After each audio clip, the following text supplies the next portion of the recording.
Avec quelle fibre est tissé le rêve? Avec quel rêve est fabriquée la réalité?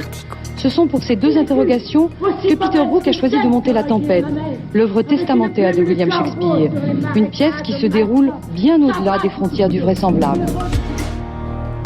Il a 96 ans, Peter Brook, ce géant du théâtre mondial, et il retrouve Shakespeare en compagnie de sa fidèle dramaturge Marie-Hélène Estienne.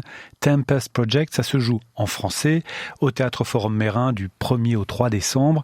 Et vous avez eu la chance inouïe, Thierry Sartoretti, de joindre Peter Brook au téléphone. Oui, au téléphone, car il aurait souhaité se rendre à Genève lui-même et même poursuivre son voyage vers le Valais. Il adore le Valais.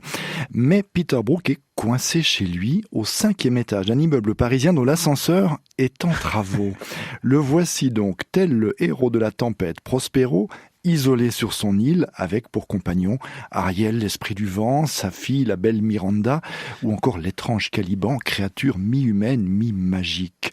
Lui, Peter Brook, qui a monté peu ou prou une centaine de pièces de théâtre, il a commencé tôt, il n'a jamais cessé, d'opéra aussi, a un amour tout particulier pour cette histoire d'amour et de pardon sur fond de naufrage. C'en est fait sa 4e mise en scène de La Tempête. Et Peter Brook, adore cette pièce de Shakespeare qui a été écrite vers 1611. C'est pas très clair, sa probable dernière pièce. On l'écoute. Tout simplement, il y a dans l'œuvre de Shakespeare, dans les 36 pièces qu'il a écrites, il y a ce phénomène qu'on appelle la résonance. On prend des phrases et qu'on nous, avec Marie-Hélène, on a répété, et des phrases qu'on connaît par cœur, subitement, en le faisant avec un tout petit groupe d'acteurs sensibles aux mots, subitement, pour nous, c'est comme pour la première fois. Et notre but, avec un public, même s'ils connaissent par cœur leur tempête, ils ont l'impression que nous avons eu, et pour moi, c'est le but, toujours au théâtre. On ne travaille pas pour soi, on travaille pour partager quelque chose. Et maintenant, même les gens qui l'ont vu dans le passé, ça n'existe pas.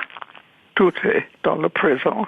Et dans le présent, je crois qu'avec nous, les gens vont découvrir La Tempête comme si pour la première fois. C'est pour ça que même en répétition, très très vite, on demande aux acteurs d'aller s'éloigner un peu et faire partie d'un public. Et comme ça, les acteurs sentent qu'il y a quelqu'un qui les écoute. Et si les acteurs sentent que tout est pour la première fois dans le présent, alors La Tempête, pour nous, on découvre. Et découvrir, ce mot veut dire que c'était ce qui est découvert. On enlève le couvert. C'est un autre travail.